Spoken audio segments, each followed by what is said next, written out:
Good morning, folks. I'm here in the shop again today. Matt had to go out of town to take care of some stuff.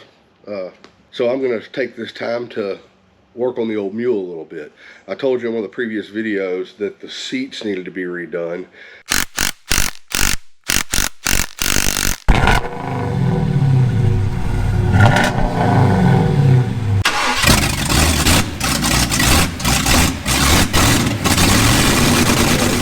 I got in here the other night, started playing around, started taking a few things off, looking at it, and I realized, stop, Barrett.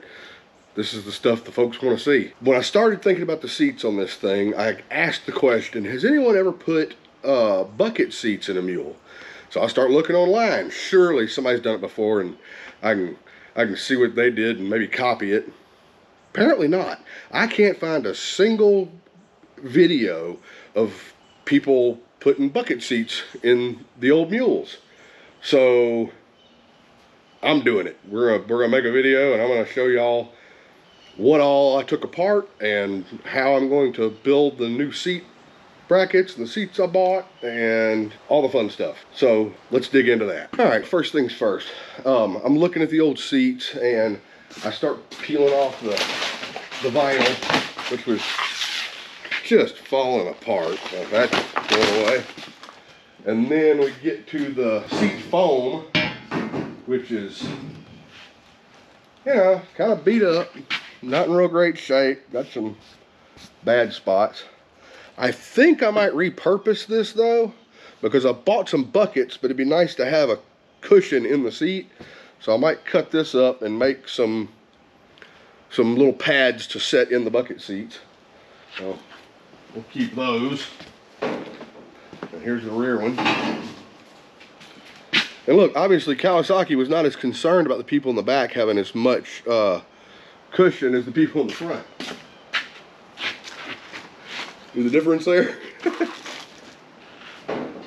Or about them passengers. So then we got the cushions off and we're down to the seat frames. So on the front, they literally had a piece of plywood.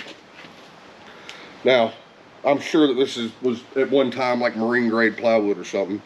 I think it's held up fairly well for being as old as it is. This is a 07 piece of plywood, because that's an 07 mule, and it's now 2024. So it stayed together for a while. The edges kind of started coming off, but this is not the solution for the future. So that's going to go away. And then behind the front seat, they had a little bar with a handheld on it. So, and that's what the seat back was attached to for the front. And that is this little bar. So it bolted behind the front seat, and you could have a grab handle, and then the back of the front seat was mounted to these little tabs. So it mounted to there. And the back of that seat is here. Now that's the back of the front seat. You see the bolts where it bolted to that bar. It feels like there's probably a piece of plywood in there too. But this is actually not in bad shape. I might be able to reuse it for something, but not for this. So the rear seat folded up, I'm not going to use that. So this whole bracket, I'm not going to throw it away. I'll hang on to it. If I ever decide to put something back, I could. But I don't know that I'm ever going to, honestly. I don't know. But I'm not throwing away a good piece of steel. And I need to recycle my seatbelt latches. I'll mount them back into the new seats. So we'll hang on to that. Onto that piece was this. That's the rear. And these little brackets bolted to it. So you could fold the rear seat down and then the whole seat would roll into the floorboard. Because on the old mule, you could turn the bed from a short bed into a long bed. And I'll go show you how that works. Well, first, let me show you the new seats I bought. They're really cool. I got them from Jegs. They were, I think, $48 a piece, which isn't bad. They're racing seats. They're all one-piece ABS, they're fairly stout, and they've got 6 bolt holes in the bottom. So I'm gonna build a little frame that'll match this, and it'll bolt into the mule. But now I'm gonna take you around to the mule itself and show you what we're working with, how that rear bed thing works. The bed on the mule. Originally, the rear seat was mounted here. It laid flat and it was folded up. When you want to get access to this plate, you could fold that down, roll the whole thing into the floorboard, and then your little latches hold the bed sides down. There was also the latches on the seat. So when the seat was in place, you could see on this bracket, the little hook there. The seat would be sitting here, you'd fold the back up, you could latch the latch there. And so the seat being latched to that steel plate held everything down. You folded all that up, and then you can lift the bed to get access to the engine. Or you could make this thing a long bed, which was a neat feature. You fold the sidewalls out here, and you latch the sidewall down, like so, and like so. And then the headache rack here can move from this position to this position. And so you could make this whole box a long bed. Now I know what you're thinking. Barry, you're saying used to. Are you about to? Yes. The old mule is about to go under the knife. The question is, how often do you want to make it a long bed or a short bed?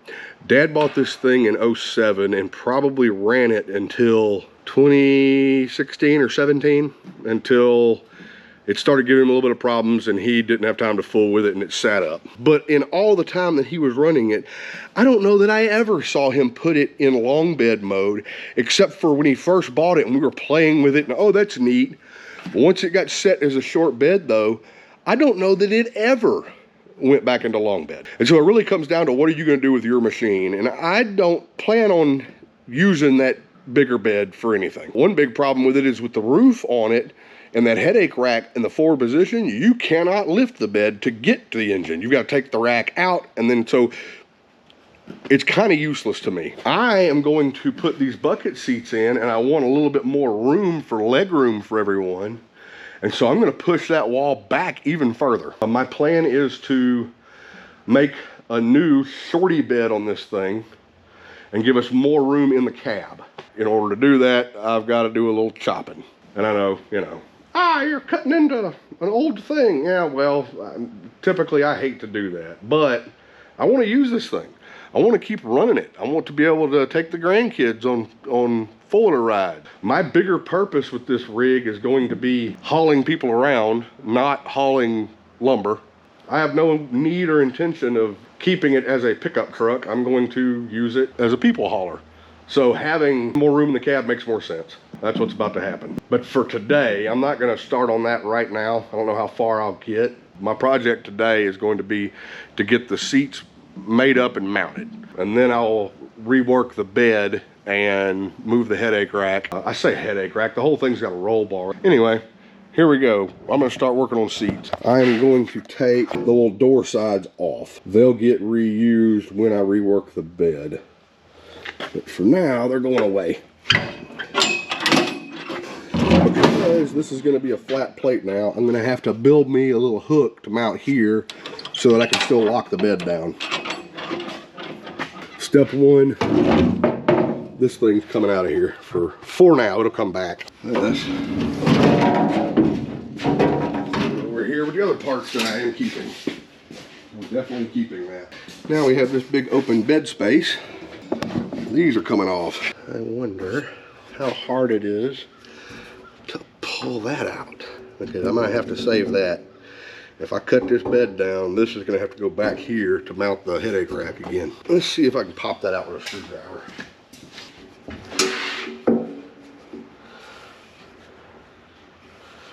Really?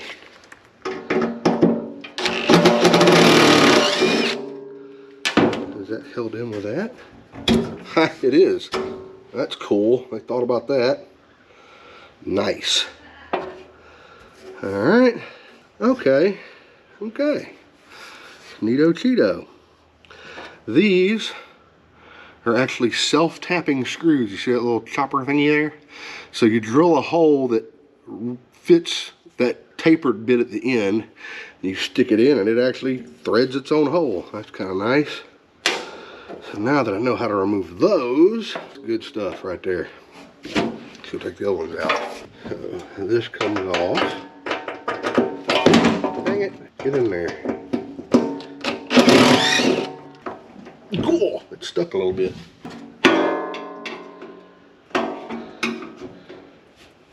There we go. Come out of there. All right. 2. Now,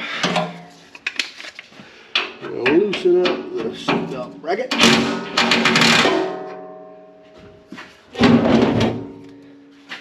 I can roll it out the way.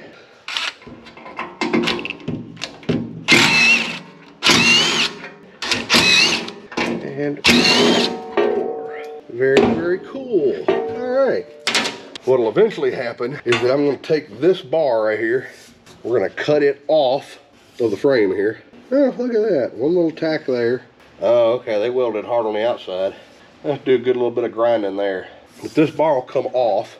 I will trim the bed down that much, 1 foot, and then weld the bar right back here. So now that bed will be 19.5 inches. And then these will get mounted right back in here. I'm gonna weld it in solid, and then what I'll have is a new bed point here and a bed point there. So I can in fact take the seats off and make the bed come out to here, which is, you know, pretty even with the roll cage right there. And I could potentially throw a small piece of foam back here and make a little bench seat here again if I wanted. So those are options. I like modular things. Well, I love when a plan comes together. That's super great. Very cool. I'm gonna go ahead and take these hinges off. All these little self-tapping screws are actually fairly good quality screw, and they're not rusted or in bad shape. Lovely. Just lovely. Because if I do all of that, I've still got these little cushions that were the backs of the 2 seats. Oh yeah, the backs of those 2 seats will be a perfect small bench seat if I decided I wanted to go that way. I could put all 3 of the grandbabies. Oh yeah, what is wrong with that? That's got me rethinking the back seat completely, actually. That's if I wanted to do the long bed design.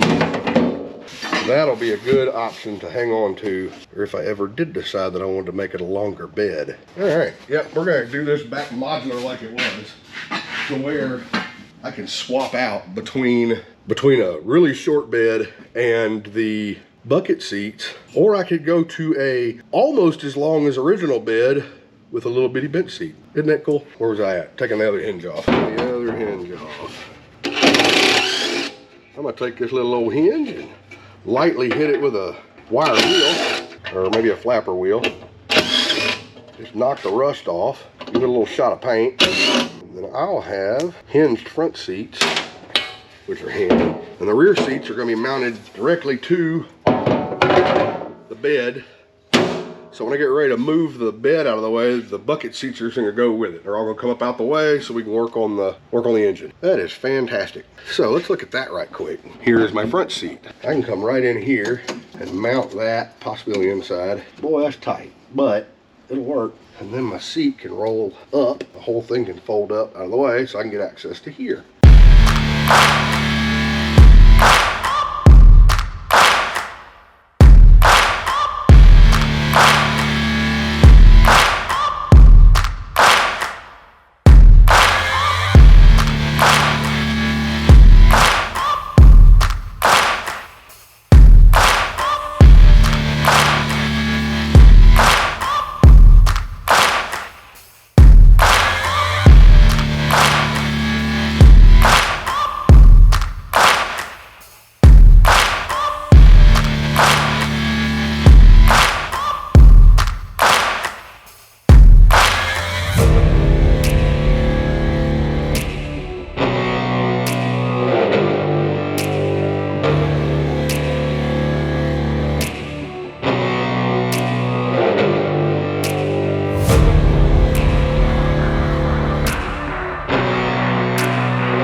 there and one here. But the way that you want to check and make sure that this part is going to be square is to measure across it diagonally. And that will give you a real good indicator. From that leading edge of the tape to this leading edge of the tape, 18 3/4. Leading edge of the tape, leading edge of the tape, 18 3/4. So, that little sucker is pretty darn close to square. So I'll put the other one in here at 8 3/4. About right there.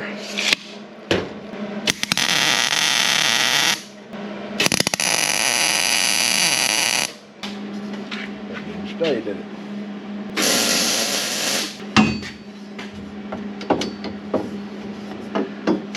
What am I hitting on right there?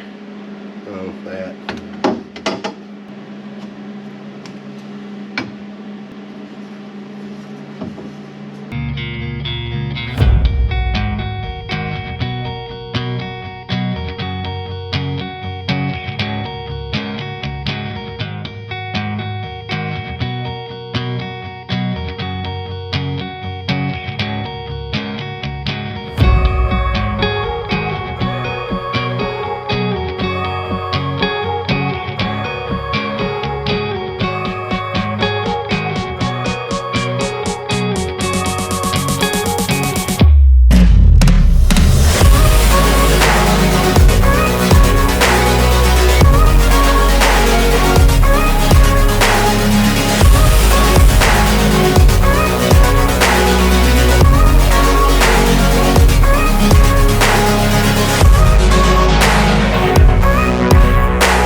Hey guys, so I don't know what happened. I don't know if I got a preset wrong or if, I don't know. About half of the video that I shot for this didn't have any audio, and I don't have anything to put up about that. I set about working on the seats. I did get both of the frames built. I got started on working on the bed, but the hinges that I were putting on the two front seats, I wasn't happy with it, so I went and purchased a couple of the weld-on hinges. I'll continue working on that, and I'll post another video giving you some more updates on the progress of the old Mule. But it's 9 o'clock at night and I'm falling asleep sitting here, so I'm gonna get some shut-eye, and I'll catch you guys up on the next one. Thanks for coming along for the journey. God bless y'all, and thanks for watching.